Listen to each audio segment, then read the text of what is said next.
monta o seminário, faz a divulgação do que é o assédio do trabalhador, para que ele consiga identificar e perder o medo de denunciar.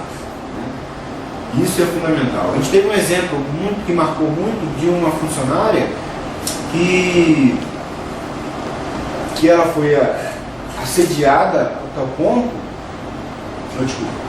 que foi afastada pelo INSS devido a problema psicológico por causa do assédio, só que na doença a discriminação da doença não botaram assédio. Isso ainda está em pauta ainda no Congresso.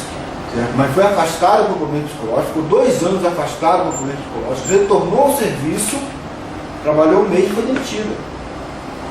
Então essas coisas, isso acontece. Isso que a gente não quer que aconteça mais. Que não quer, por isso que a gente tenta conscientizar. Eu acho que a conscientização do trabalhador como a educação de modo geral, né? E a conscientização do trabalhador é fundamental.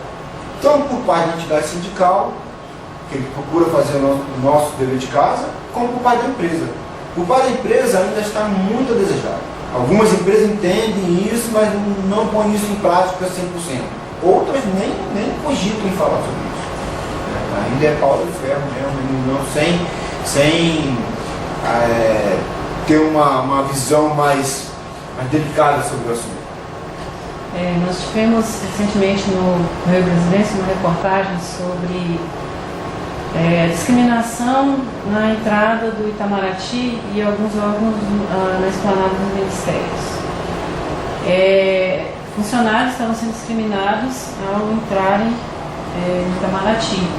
Os estagiários, os contínuos, né, os faxineiros.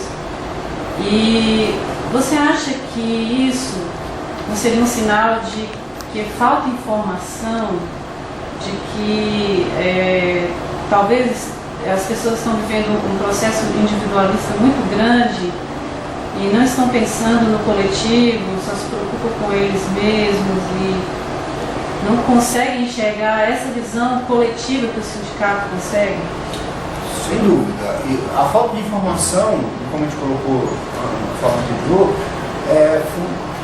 é o que, na verdade, determina que ações dessa que acontecem no Itamaraty ou no aeroporto aconteçam ainda no século XXI. Certo?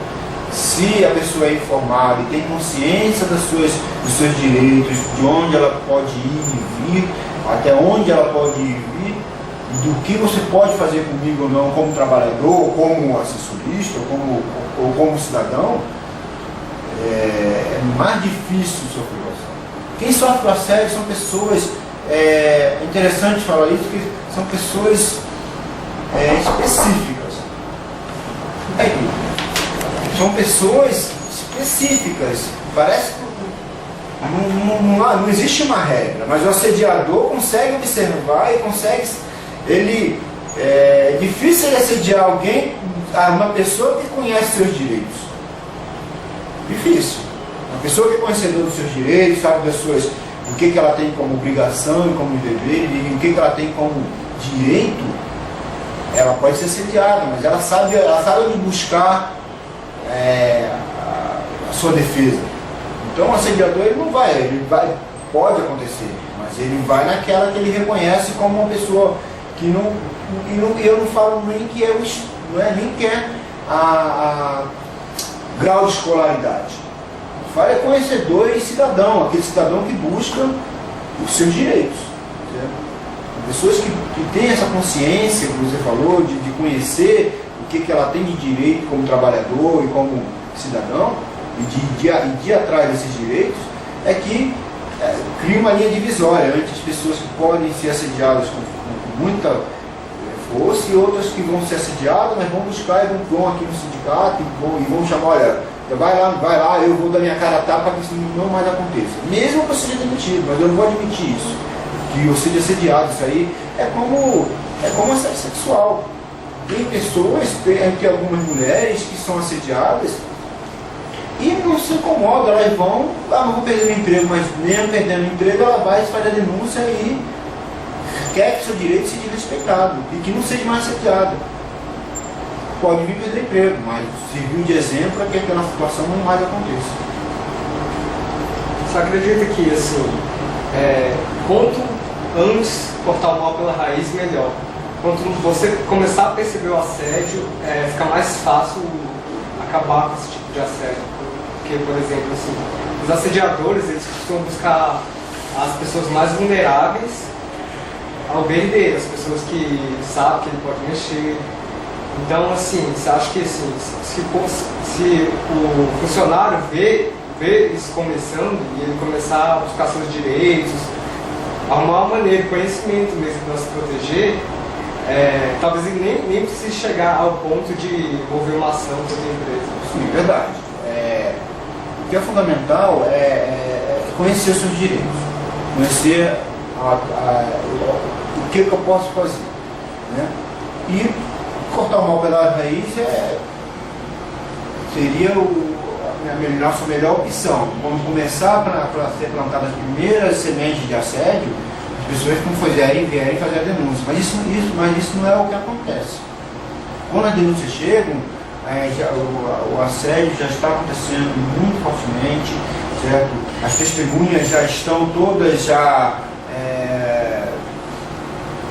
assim, inibidas para fazer alguma coisa. Claro, todos querem seu trabalho, seu emprego, com medo de perder o emprego, e o assediador e a empresa aposta nisso, né, dessa represália que a pessoa venha a sofrer. Certo? Então, o fundamental é o quê?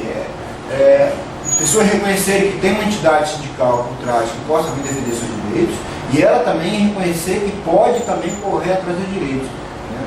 Conhecer aonde na legislação, pegar a CLT, por exemplo, que é a Consolidação da Lei Trabalhista, ver onde na CLT fala sobre assédio, até onde, o que é assédio de fato, o que pode ter uma ação judicial contra assédio, e deixar claro para o seu meio de trabalho que você, não de uma maneira arrogante, mas deixar claro que você sabe aonde você pode ir e quais são os seus direitos, e que tem uma entidade sindical que defende seus direitos.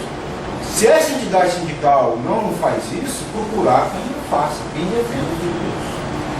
Você acha que, então, uma medida assim, preventiva bem adequada seria na formação, no caso, na formação dos gestores, estaríamos jogando um pouco a responsabilidade em cima dos doutrinadores, dos gerentes gerais, mas você acha que teria que partir mais do patrão essa responsabilidade?